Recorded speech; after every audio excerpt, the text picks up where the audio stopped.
ఏలూరులో తుఫాన్ కారణంగా ఉపాధి కోల్పోయిన పునరావాస కేంద్రంలోని ప్రజలకు ప్రభుత్వం రోజువారీ కూలీ లెక్కించి ఆర్థిక సాయం అందించాలని సిపిఎం జిల్లా కార్యదర్శి ఏ రవి డిమాండ్ చేశారు.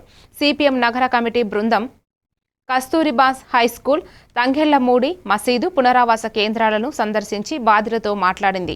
టిడ్కో ఇళ్ల కోసం 50,000 రూపాయల చొప్పున చెల్లించిన లబ్ధిదారులకు ఇప్పటికీ ఇల్లు అందలేదని, చిన్న వర్షానికే ఇబ్బందులు పడుతున్నారని రవి తెలిపారు. ఉపాధి కోల్పోయిన కుటుంబాలకు భోజనంతో పాటు ఆర్థిక సహాయం కూడా అవసరమని పేర్కొన్నారు.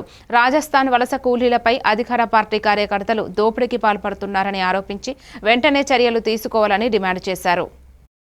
తుఫాన్లు వచ్చినప్పుడు తీసుకొచ్చి పునరావాస శిబిరాల్లో పెట్టడం ఒక్కటే కాదు, వాళ్ళు ప్రధానంగా కూలీ నాలి చేసుకునేవాళ్ళు. ప్రధానంగా తంగెళ్లమూడి పునరావాస కేంద్రంలో ఉన్న వాళ్ళంతా కూడా బిల్డింగ్ వర్క్ ఇంకా ఇతర పనులు చేసుకునేవాళ్ళు.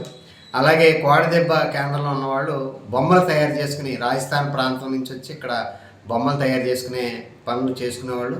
ఇప్పుడు ఈ పనులు పూర్తిగా కోల్పోయారు. ఇప్పుడు భోజనం వరకు పెట్టగలుగుతున్నా వాళ్ళకి తర్వాత వాళ్ళ జీవనానికి కావాల్సినటువంటి కనీసమైన ఆదాయం లేకుండా పోయింది.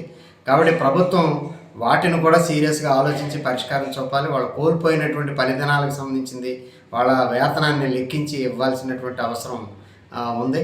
అట్లాగే ప్రత్యేకించి తంగెళ్లమూడి మసీదు కేంద్రంలో ఉన్నవాళ్ళు అత్యధికులు ఎప్పుడో గత చంద్రబాబు నాయుడు ప్రభుత్వంలోనే టిడ్కో ఇళ్ళ కోసం డబ్బులు 25,000 చొప్పున 2 సార్లు కట్టారు, 50,000 కట్టారు. ఆ డబ్బులు తిరిగి ఇవ్వట్లేదు, ఇంతవరకు ఇళ్ళు కూడా మంజూరు చేయట్లేదు. కానీ వచ్చిన దగ్గర నుంచి మాత్రం మా 6 సూపర్ 6లో ఇళ్ల స్థలాలు ఇవ్వడం అనేది కూడా ఉంది. మేము తప్పనిసరిగా ఇస్తామని చెప్తున్నారు. ఇంతవరకు ఒక్కళ్ళకు కూడా ఒక స్థలం ఇవ్వలేదు. కట్టినటువంటి టిడ్కో ఇళ్ళని హ్యాండ్ ఓవర్ చేయట్లేదు. ఫలితంగా కట్టిన ఇళ్ళు వృధాగా